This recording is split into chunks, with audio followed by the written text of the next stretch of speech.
command center will be relocated to Maiduguri and remain until Boko Haram is completely subdued. That may be the riot act from Mr. President Muhammadu Buhari. But beyond these strong rhetorics and undying hardline declaration against the insurgents, there lies a more deadly scourge lurking somewhere, and that's the proliferation of illicit weapons. While Nigeria still stands at the destination point for over 10% of illicit weapons in Africa, can the President Buhari's administration surmount this task? Mr. President says it's not insurmountable. Welcome to Question Time. I'm Benga Ashiru. You may also send your comments on our various social media platforms showing on your screen.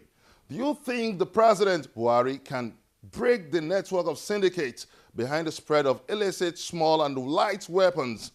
If Nigeria's president seemed to have gotten a foolproof plan to checkmate the insurgents with a strategic movement of the military high command to Borno State.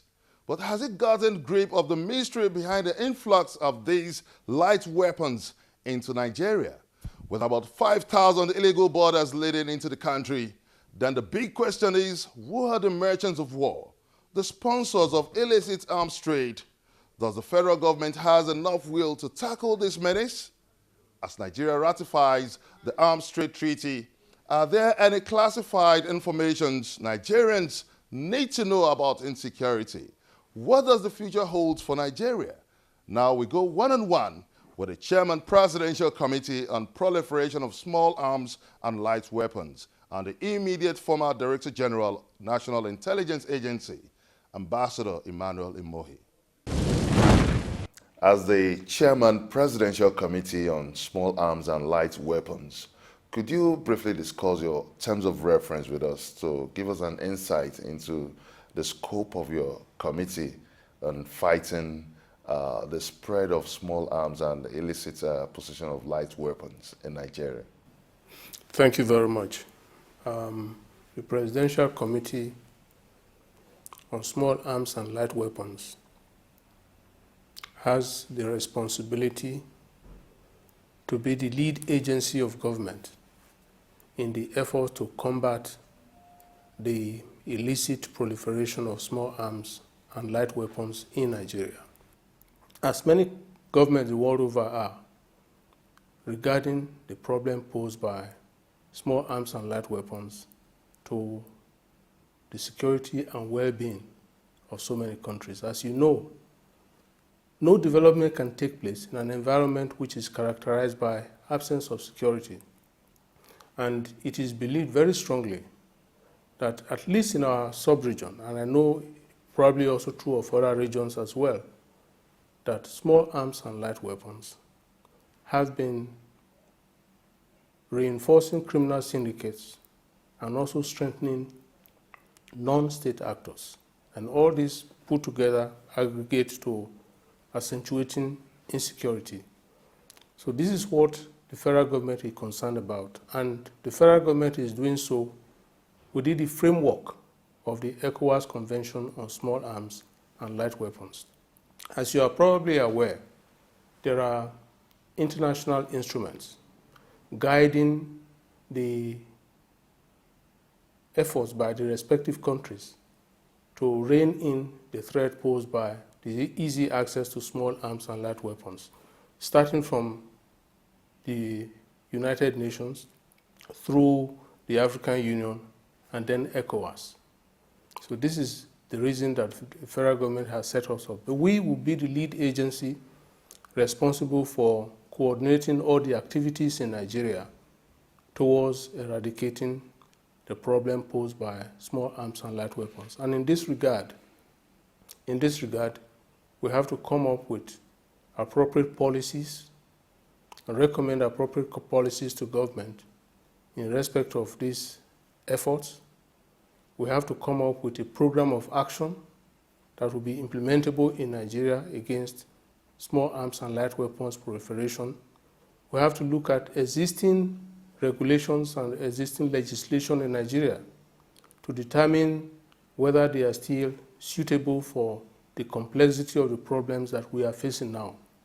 And where it is determined that they are not adequate, then to do the needful to ensure that necessary amendments are carried out through liaison with the appropriate agency of government through the National Assembly. Within the scope of your terms of reference now, you talked about engaging agencies in terms of coming up with bills, enabling laws.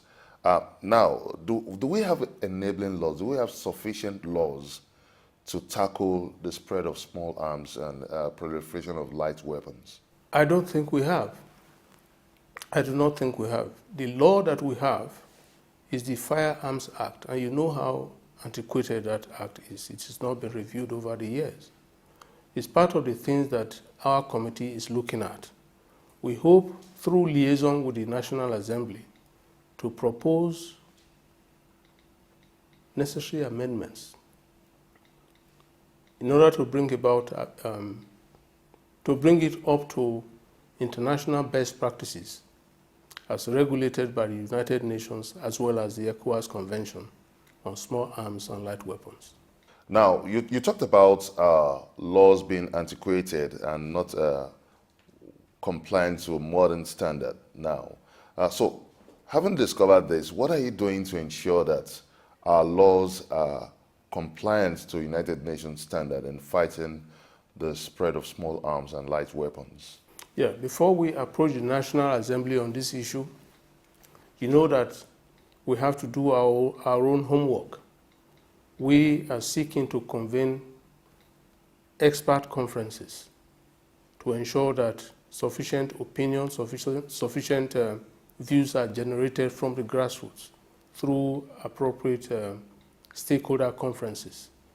When that is done, they will have material to take to the National Assembly on how we think the existing law should be amended.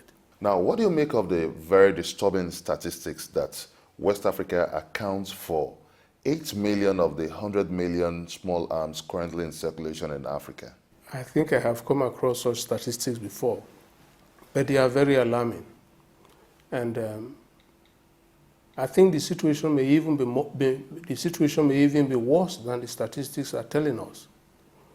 I have read somewhere that there are about 680 million illegal arms circulation in the world. Out of this number, 100 million or so are said to be in Africa, and out of this number, 8 million or so are said to be in West Africa, and between 2 to 3 million estimated to be in Nigeria. It's a very profound problem. It's a serious problem, and I think that is the reason that government feels sufficiently engaged to ensure that a committee such as ours is put in place, and given the kind of mandate that we have been given and the encouragement we have gotten so far. I mean, committee has a lot of goodwill within circles of government, and we hope to do our best. You can send us a comment on our various social media platforms showing on your screen. We'll be taking a break, and when we come back, we'll be finding out the sponsors of the illicit arms trade in Nigeria. Certainly, they are humans, but why is it so difficult to demystify those perpetrators of these acts? Let's find out after the break.